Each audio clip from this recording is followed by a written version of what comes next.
On vous attend cette année, de nouveau, le 13 mai pour notre deuxième Bridge Conference. Récemment, j'ai eu un échange avec une femme, une Israélite, et qui demandait une question, et si jamais c'était vrai?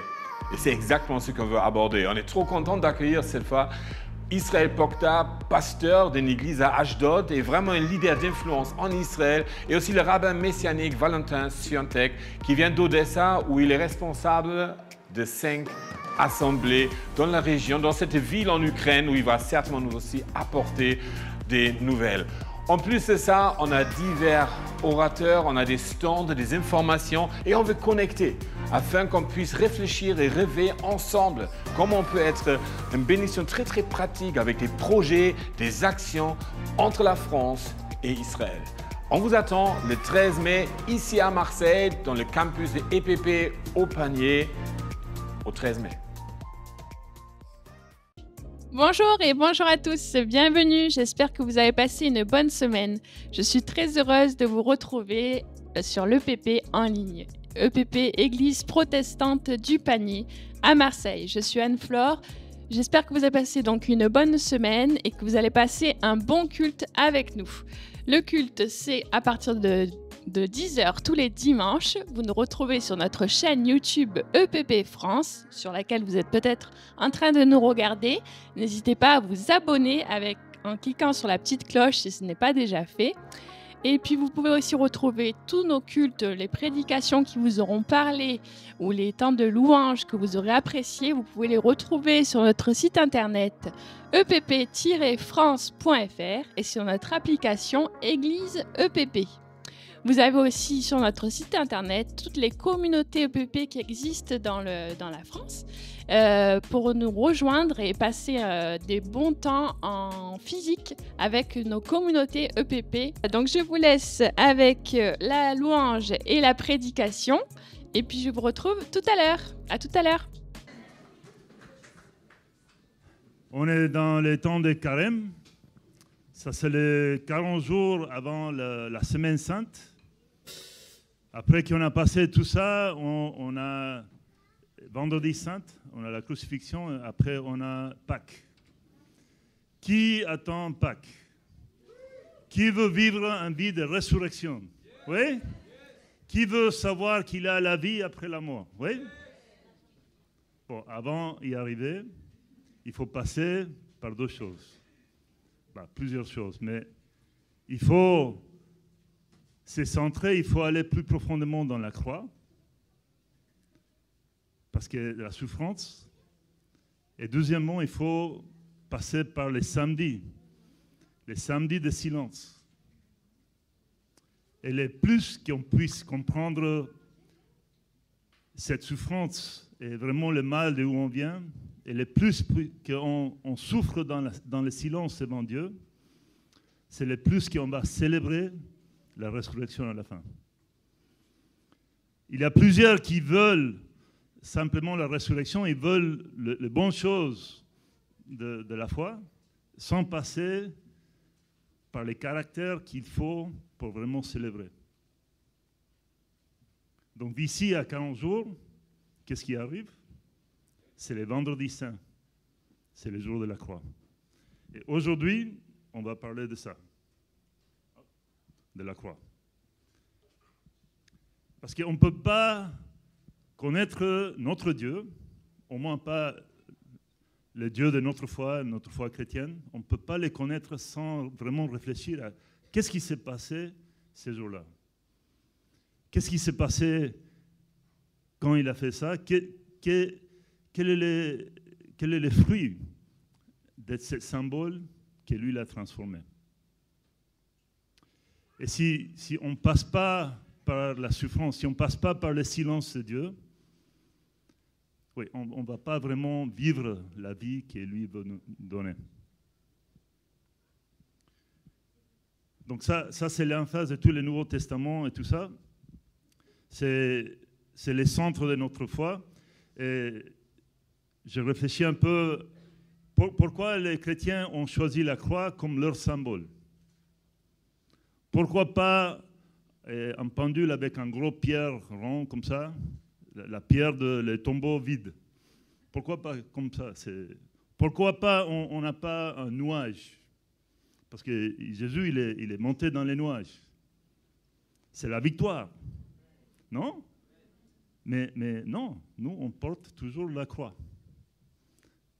Et nos ancêtres, l'Église, toujours a choisi la croix comme le symbole. Des fois, c'est mal utilisé, mais pourquoi ils ont choisi la croix et pas les symboles de Pâques? Pourquoi? Pourquoi ça, c'est plus important? Donc, je vous invite à réfléchir à ça aujourd'hui avec moi. Moi, je vais essayer de donner des raisons, mais vous n'allez pas être convaincus si l'Esprit n'ouvre pas dans vos cœurs. Donc, je vais prier pour nous ce matin, qu'on puisse aller plus profondément aux raisons centrales de la croix dans notre foi et que ça puisse aller plus profondément dans nos vies. OK? Donc, je te prie, Jésus, que tu sois là avec nous. On te remercie déjà que tu as tout donné dans la croix. On te remercie pour ton exemple sur la croix. On sait qu'il y a beaucoup de puissance dans la croix et on veut voir cette puissance plus profondément aujourd'hui.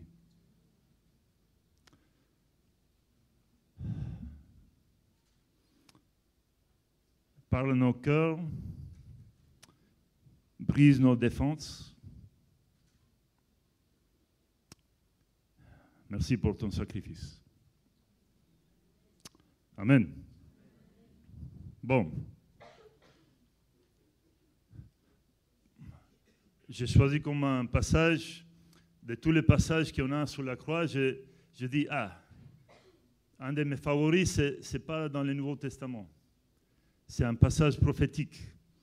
Et je vous invite après à lire chez vous Isaïe 53, mais c'est un passage qui remonte depuis 2500 ans, 500 ans avant, donc un demi-millénium avant Jésus, qui parlait de ce que Jésus a fait sur la croix.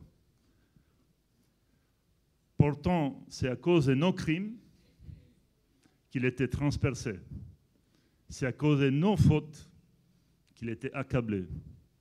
Il a subi notre punition et nous sommes acquittés. Et par ces coups qu'il a reçus, nous sommes guéris. Nous étions tous comme des moutons perdus. Chacun suivait son propre chemin. Et Dieu a fait retomber sur lui la perversité de nous tous. Les anciens érudits juifs, ils ne savaient pas à quoi ça parlait.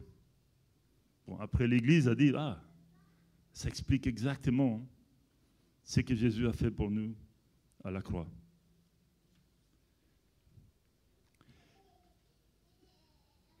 Mais il y a des choses dans le monde moderne qui nous empêchent de vraiment aller plus loin avec ça.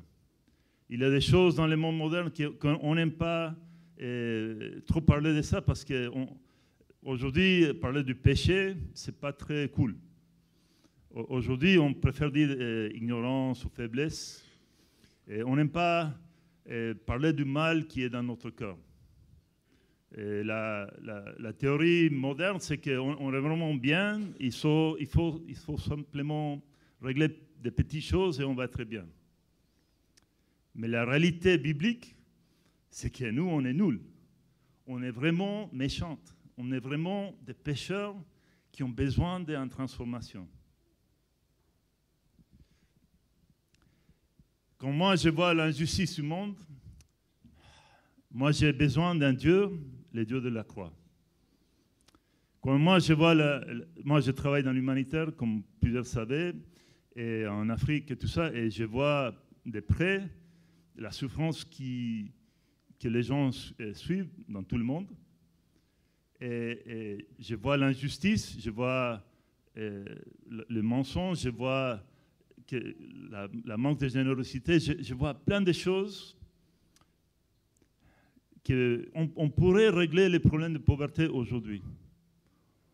Il y a assez de nourriture, il y a assez de technologie, on a tous les moyens pour les régler, Mais pourquoi il y a toujours la souffrance? Parce que nous, on est nous. On est comme ça. On est dans des sociétés vraiment aveugles. On continue à vivre des mensonges. On continue à être égoïste. Même les pauvres, hein, tout le monde est dans ça. Et qu'est-ce qu'on fait avec ces péchés, avec tous ces petits mensonges? Les mensonges qui ont se fait à nous-mêmes, les mensonges qui sont dans la société, l'égoïsme qui est partout. Qu'est-ce qu'on fait avec ça? Et le monde aime parler d'un Dieu d'amour, un Dieu qui nous aime, et je suis d'accord. Mais comment est-ce qu'il nous aime? Il nous aime aussi avec une grande colère. Moi, j'ai besoin d'un Dieu qui a une colère hyper forte. Le monde, c'est une machine qui fait du mal. Et j'ai besoin d'un Dieu de justice qui regarde cette mal. Il dit, je ne suis pas content. Je veux que ça s'arrête. Je veux enlever ça. Et je veux que ce qui fait mal va être puni. Il faut régler profondément notre société qui est brisée. Et un auteur que j'aime bien, Jean-Marc Comer, dit que la colère est l'autre côté de l'amour de Dieu. Vaut mieux la colère de Dieu que les faveurs du diable. Parce que Dieu, quand il est en colère, il n'est pas comme un enfant ou quelqu'un qui n'a pas de contrôle. Sa colère est très contrôlée contre ce qui est vraiment pas bon. Donc j'ai besoin d'un Dieu qui a beaucoup de colère contre les mauvais côtés dans mon cœur. Parce que ça, c'est bien pour moi et c'est bien pour vous. Donc pour comprendre la croix, on ne peut pas comprendre la croix sans savoir que Dieu, il est vraiment pas content. Il veut vraiment que la justice soit faite et c'est radical. Il n'est pas simplement, ah oui, les petits-enfants qui sont ignorants. Non, non, non. Il a une colère qui brûle contre nous. Il doit faire quelque chose avec. Et c'est pour ça qu'on a besoin de la croix. Le monde veut une rédemption, même que nous, mais des fois, on oublie le prix de cette rédemption. Moi, je ne connais pas exactement la mécanique pour laquelle la croix nous sauve, mais je sais qu'il y a une immense puissance, le plus qu'on creuse et qu'on va en profondeur avec ça. Il y a 3 raisons aussi pourquoi le monde n'aime pas trop l'idée de la croix et pourquoi c'est difficile à trop réfléchir, même dans l'Église. La première chose, c'est que nous vivons dans un monde qui fuit de douleur. Quand on voit quelqu'un souffrir, le monde fuit. On ne veut pas s'approcher, on ne veut pas regarder. Et c'est très... oui, moi, je travaille dans la pauvreté et je pense beaucoup dans les statistiques. Et plusieurs gens, tu parles de statistiques, de qu'est-ce qui se passe dans le monde, et tu vois qu'ils perdent d'intérêt. Parce que penser à l'immensité de la souffrance qui est dans le monde est très difficile. Par exemple, aujourd'hui, en moyenne, il y a 25 000 personnes qui vont mourir à cause de la faim. Mourir, aujourd'hui. On a eu les tremblements de terre en Turquie, ils sont 40 000 qui sont écrasés. C'est assez horrible.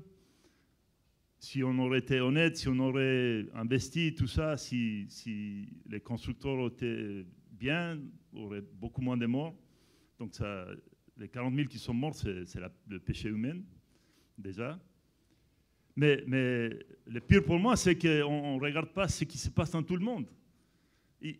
Avant le tremblement de terre, il y a une crise humanitaire par tout le monde. Il y a 350 millions de gens qui vivent dans les faim maintenant, en ce moment-là. on ne peut pas imaginer parce que c'est trop grand pour nous. Mais nous avons un Dieu qui le voit. Il connaît chaque personne, il connaît chaque cheveu, il connaît chaque détail de toutes ces personnes-là. Et il n'est pas content.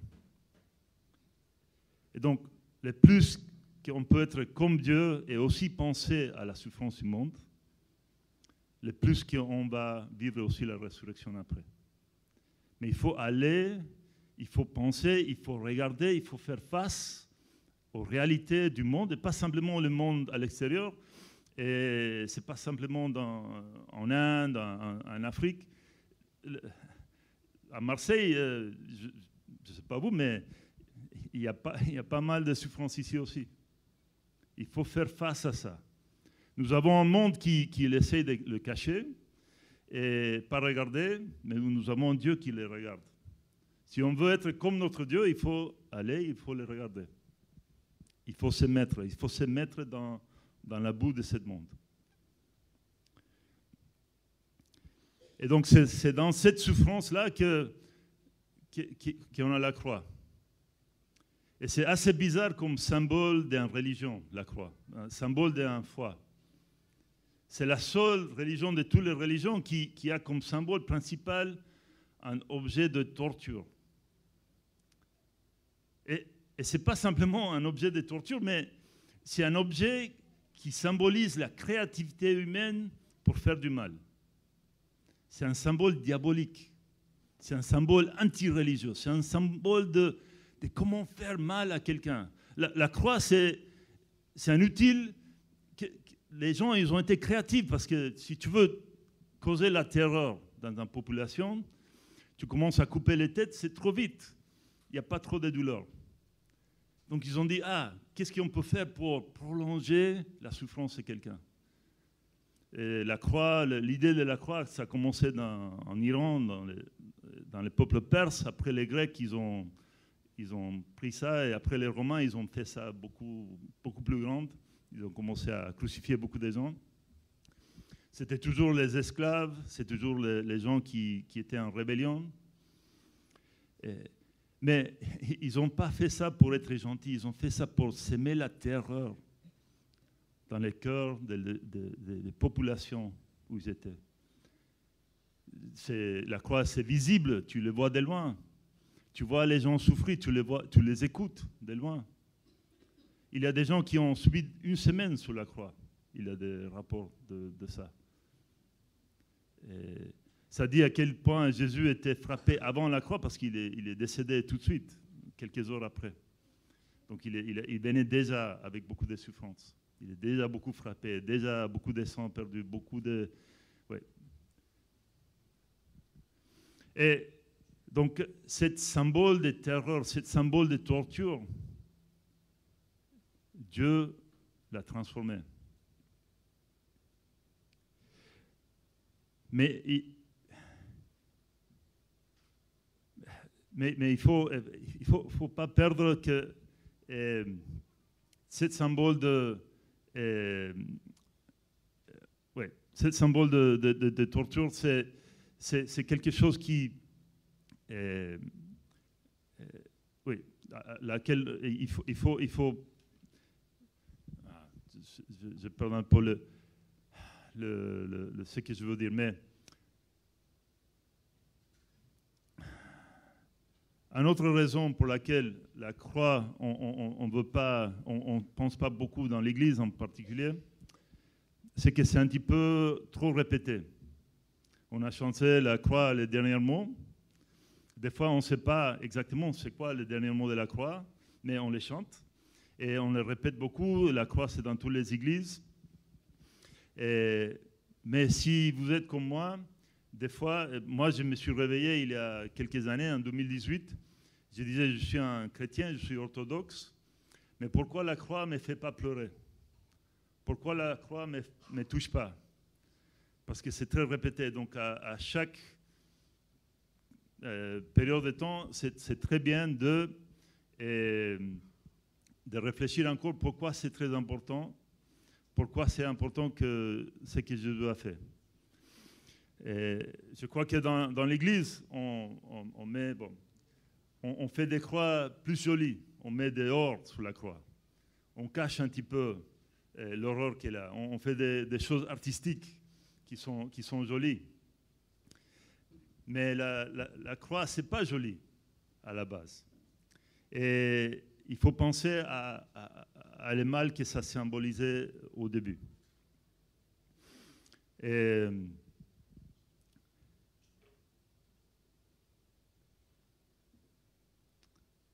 la croix, c'est aussi le symbole de comme Jésus, il s'est fait mal pour nous.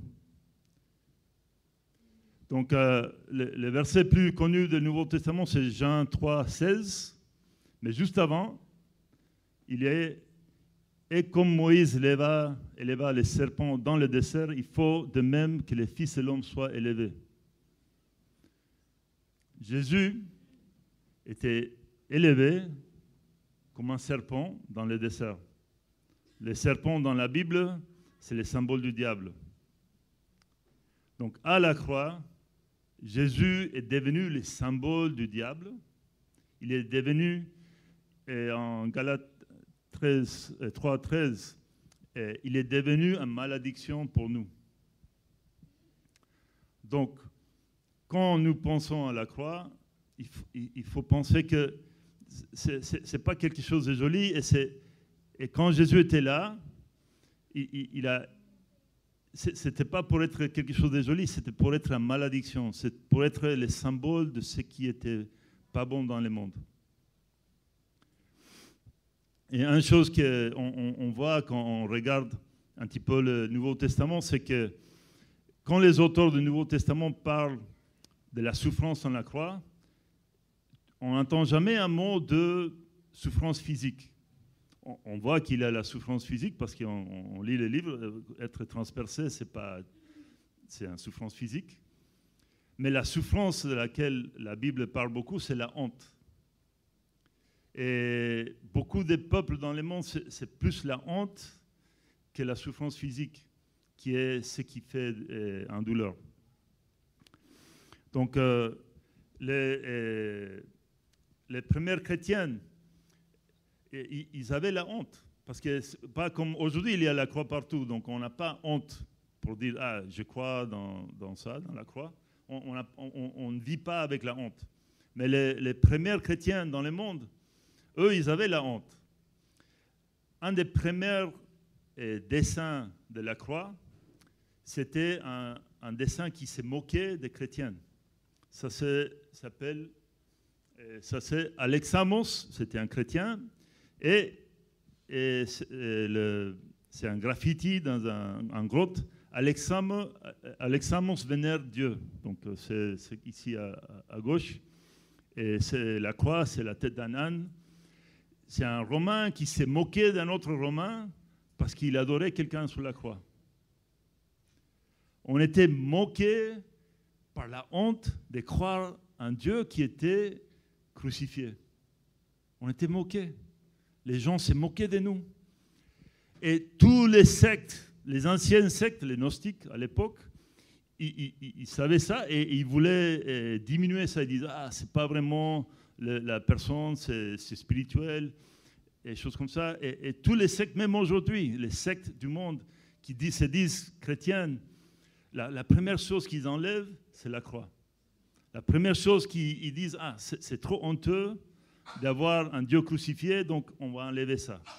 On va garder la gloire, on va garder les jolis enseignements de Jésus, on va garder les miracles, on va garder le Dieu tout-puissant, mais on va enlever cette chose qui cause la honte. C'est tout, même mes amis musulmans, et j'ai des amis musulmans qui disent, nous, on respecte Jésus mieux que vous, les chrétiens, parce que nous, on dit qu'il n'était pas crucifié. Nous, on dit que Dieu ne va jamais punir celui qu'il aime. Dieu ne va jamais faire du mal à Jésus, donc nous, on l'aime plus que vous. Et à une certaine raison, mes amis musulmans, ils ont raison. C'est choquant. C'est la honte que notre Dieu soit crucifié. Et c'est toujours moqué, et ça a toujours troublé les gens parmi l'histoire. Mais il ne faut pas les perdre parce que c'est là la puissance de notre foi.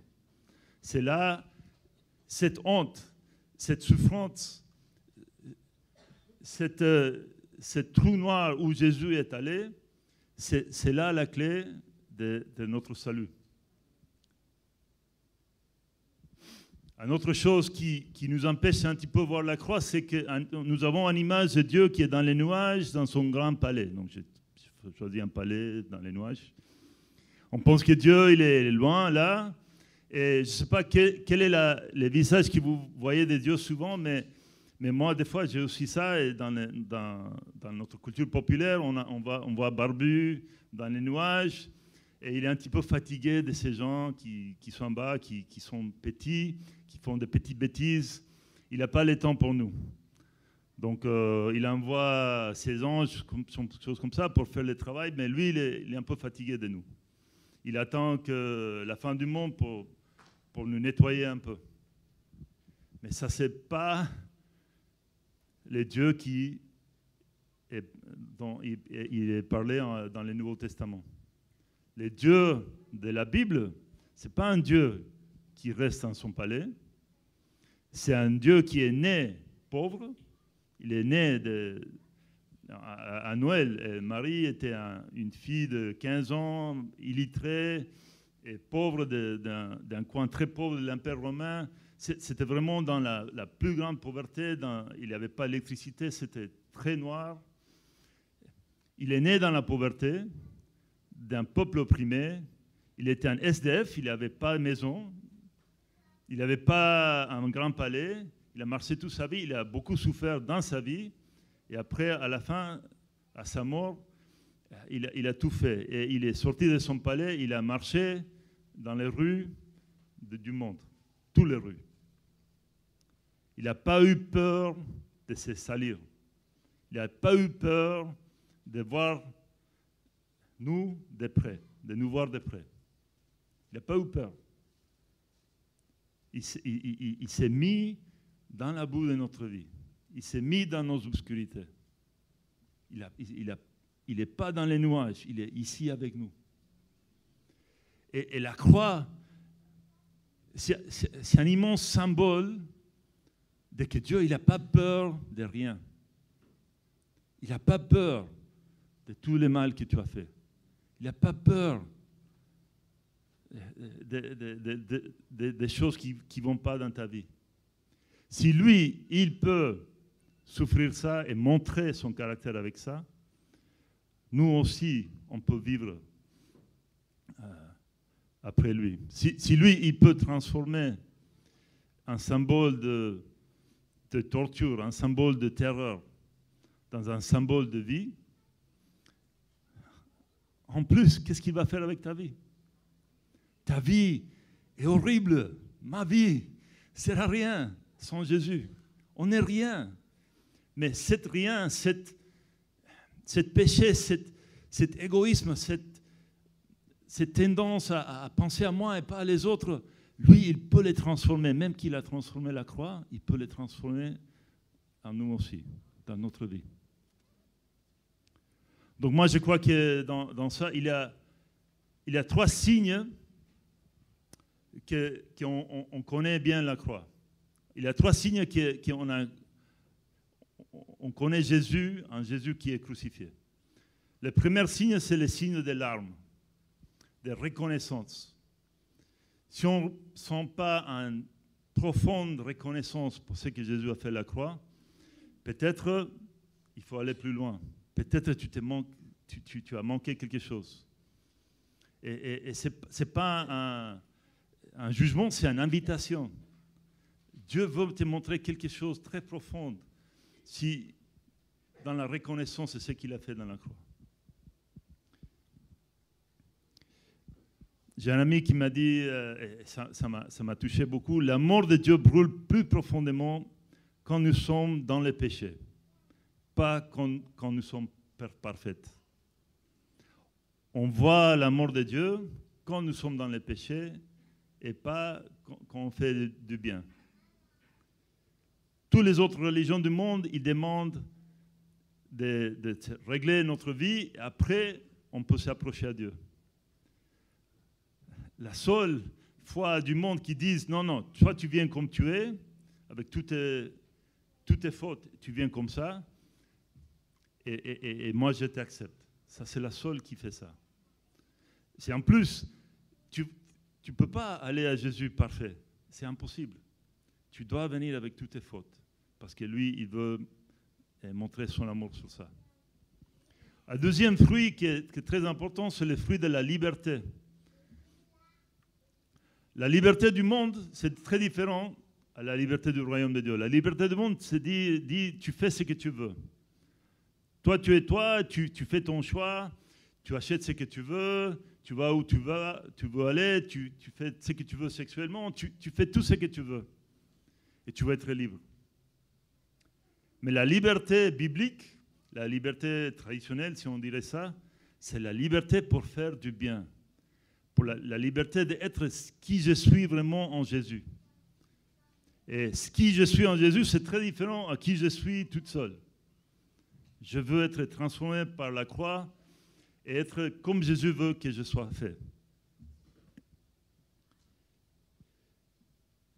Le monde il dit qu'il y a la liberté parce qu'il dit achète ce que tu veux. Donc, on achète beaucoup de chaussures, on fait beaucoup de voyages. Et après, le monde donne aussi un nouvel type de culpabilité.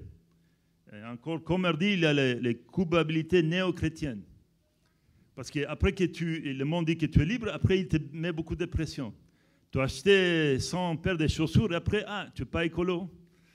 Tu as fait ton voyage de rêve et tu es allé en Polynésie. Ah non, c'est les charbons, l'écologie, ça ne va pas. Donc, on n'est jamais assez travailleur, on n'est jamais assez beau, assez belle. On n'est jamais diversifié, on n'est jamais juste, on n'est jamais écologique, assez écologique. On n'est jamais assez... on peut mettre la liste. Le monde met beaucoup de pression sur nous, c'est une culpabilité. Donc, le monde dit tu es libre, mais tu n'es pas libre. Et après, il te met beaucoup de culpabilité. Nous, on est libre de ça. Moi j'ai beaucoup les mêmes objectifs. Moi, je veux être écologique, je veux la diversifier, je veux moins de racisme, je veux travailler très dur, je veux être professionnel, je veux toutes les choses, je veux une bonne éducation. Mais pas avec la motivation de culpabilité du monde. Il faut trouver autre façon de faire et la croix nous amène à réfléchir à ça. Que quand on se sent coupable, on peut le laisser au pied de Jésus. La croix nous dit, dans le monde moderne, les gens sont vraiment un petit peu toujours en esclavage. Parce que, oui, ils ne savent pas quoi faire avec cette culpabilité qu'ils ont. Moi, je ne suis pas devenu croyant en Jésus pour restituer ou pour améliorer mon ancienne vie. Moi, je suis devenu disciple de Jésus pour être transformé, pour que ce soit complètement différent. On ne veut pas simplement utiliser Dieu pour être meilleur citoyen français. Non, non, non. C'est Dieu qui nous transforme pour changer le monde et pour aller plus loin de ce que notre société dit que nous, on peut faire. Donc, quelque chose qui aurait dû choquer beaucoup les disciples, c'est quand Jésus a dit, si quelqu'un veut venir après moi, qui renonce à lui-même, qui se charge chaque jour sa croix et qui me suive. Ce n'est pas simplement que Jésus est mort pour nous et il a souffert, mais il a aussi montré les chemins de comment nous, on peut vivre. C'est aussi nous qui doit se sacrifier, c'est aussi nous qui doit renoncer. Pas parce que c'est un devoir, mais parce qu'il a la liberté dedans. C'est très différent, la motivation. Et le dernier fruit, c'est le fruit de l'authenticité. Est-ce que tu es tranquille en exposant toutes tes fautes? Est-ce que tu es tranquille en exposant toutes tes faiblesses? Ou tu fais semblant dans le monde que tu es quelqu'un que tu n'es pas? tu as peur que les gens te connaissent. Si nos vies et nos fautes sont devant Jésus et nous, on est libre d'être authentique. Et Rutledge, un auteur que j'aime bien, elle est anglicaine. Elle dit « Seuls ceux dont les yeux ont été ouverts à la lumière de Christ sont heureux de voir leurs actes exposés. » Est-ce que nous sommes disposés, même enthousiastes, pour parler de nos péchés avec nos frères et sœurs? Ça, c'est en liberté. Bateau et un tas. Ça, c'est la joie du monde. C'est une joie naturelle. Mais moi, je cherche la joie là où la joie ne doit pas être. La joie dans la souffrance. La joie quand tu vois quelqu'un donner toute sa vie, quand tu vois quelqu'un vraiment servir, et il a la joie, ça c'est la joie du royaume de Dieu. C'est une joie, c'est un miracle. Ça ne doit pas exister.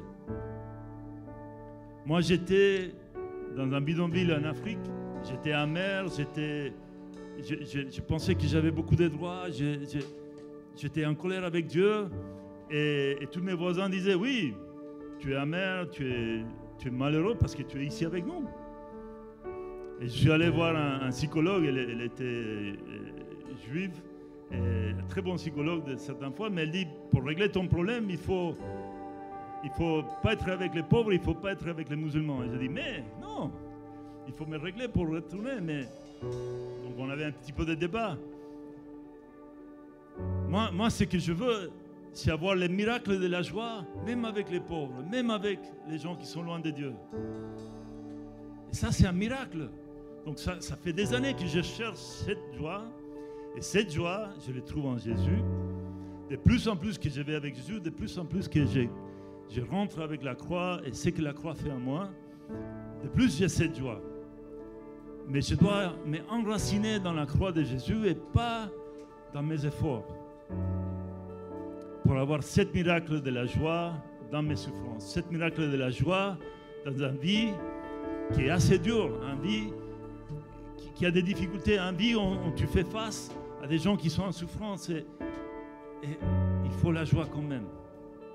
Mais cette joie, ce n'est pas artificiel, ça doit venir, c'est des racines dans un Dieu qui a donné tout pour nous. Bon, je vais finir.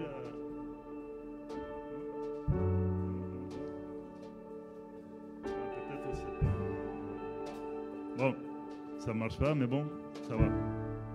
C'est pas trop important. Là, ce que j'allais montrer. Ah. Après, il va trop vite. Ah, ok, c'est bien. Moi, j'ai eu un temps, il y a un petit peu plus d'1 an, j'étais dans une église à Antibes. J'étais en train de prier, de réfléchir. C'était en mois de décembre, il faisait 2 degrés. Il faisait très froid. Et comme plusieurs fois, vous voyez, il y a une croix là, et c'est un Jésus noir, et en beaucoup de souffrance et tout ça. Et comme plusieurs fois, je me suis assis dans les bancs froids, j'essayais de réfléchir, j'ai dit merci Dieu, tu t'es transpercé pour moi, merci Dieu, tu as souffert pour moi, Et j'ai eu une petite vision. Et comme vous savez, moi je suis baptiste, et les baptistes on n'écoute pas Dieu, hein? C'est rare qu'on écoute Dieu. Mais quand on écoute Dieu, c'est assez puissant, donc il faut écouter. Donc peut-être ce mot que Dieu m'a dit à moi, peut-être ça va parler aussi, mais Dieu m'a parlé, je voyais le visage de Jésus sur la croix. C'est un visage qui disait, je ne suis pas victime. C'est moi qui ai choisi de rester ici.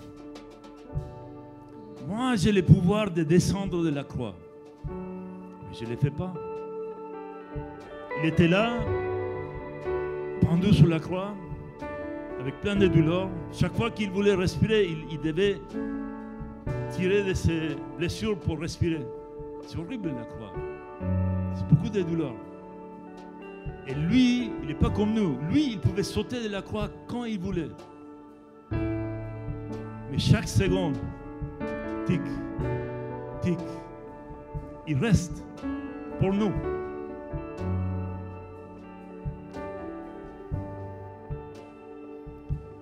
Il n'est pas victime. Ce n'est pas la faiblesse qui a mis Jésus sur la croix. C'est le pouvoir de Dieu. Le pouvoir de Dieu ne se voit pas dans les grandes montagnes, ne se voit pas dans les grands palais, ne se voit pas dans les grandes églises. Se voit dans son caractère. Parce que son caractère, même comme humain, il a resté sur la croix. Quand il pouvait descendre quand il voulait. Il a choisi de rester là parce qu'il avait la joie. Et c'est quoi la joie? C'est la joie d'être avec nous. C'est la joie qu'il va passer l'éternité avec nous. Ça vaut les coups. Ça, c'est une souffrance qui vaut les coups. Il y a des souffrances stupides dans le monde. Il y a des souffrances qui ne doivent pas être là pour l'injustice et tout ça. Mais il y a des souffrances qui vaut les coups. Et la souffrance qu'a subie Jésus valait les coups pour lui. Être en relation avec nous. Être avec nous pour toujours. Parce qu'avec ce caractère qu'il a, il peut nous transformer.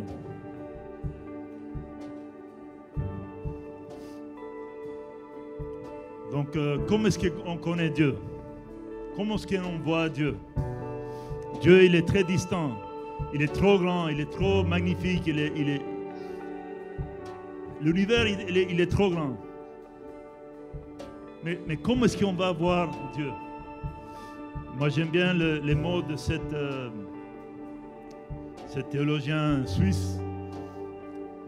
Il dit, et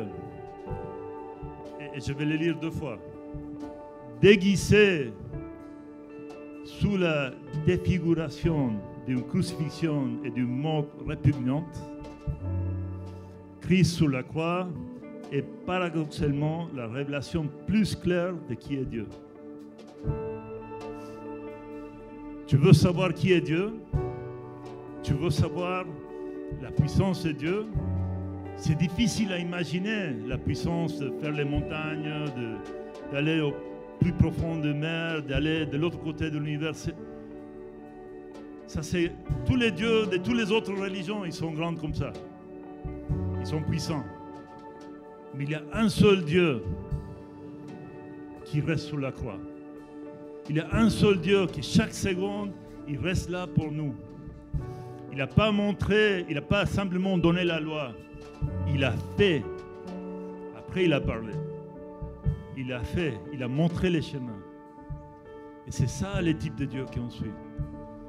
C'est un Dieu tellement puissant qu'il va s'humilier pour nous. Il va souffrir pour nous. Donc chaque fois qu'on pense à la croix, j'espère qu'on peut aller plus profondément en ça. OK?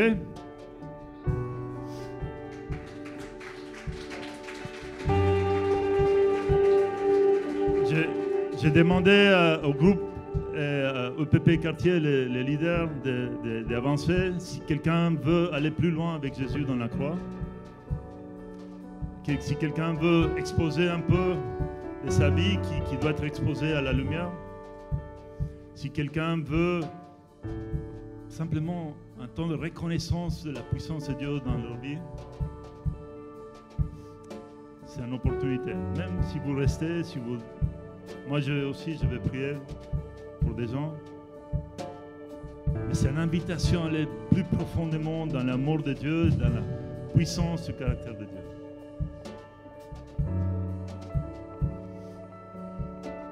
Donc je finis simplement pour dire, Dieu notre Père, on te remercie parce que tu as donné ton Fils unique.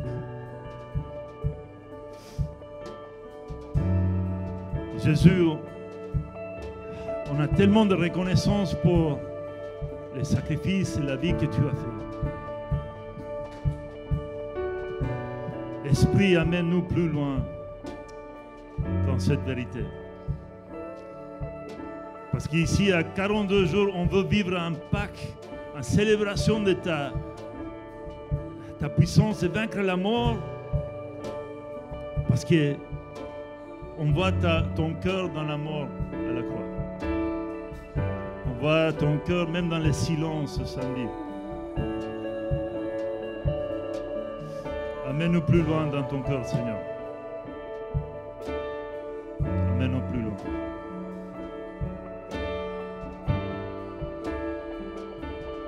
Nous avons besoin d'un Dieu qui se sacrifie pour nous. Amen. Quel super culte. J'espère que vous avez apprécié le moment, que vous avez pu vous retirer dans un endroit calme pour apprécier ça. Et puis voilà, donc comme je vous le disais en début d'émission, n'hésitez pas à rejoindre notre application Église EPP, à vous abonner à notre chaîne YouTube. Et puis on se parle sur les réseaux sociaux, sur Facebook, sur Instagram, Église EPP.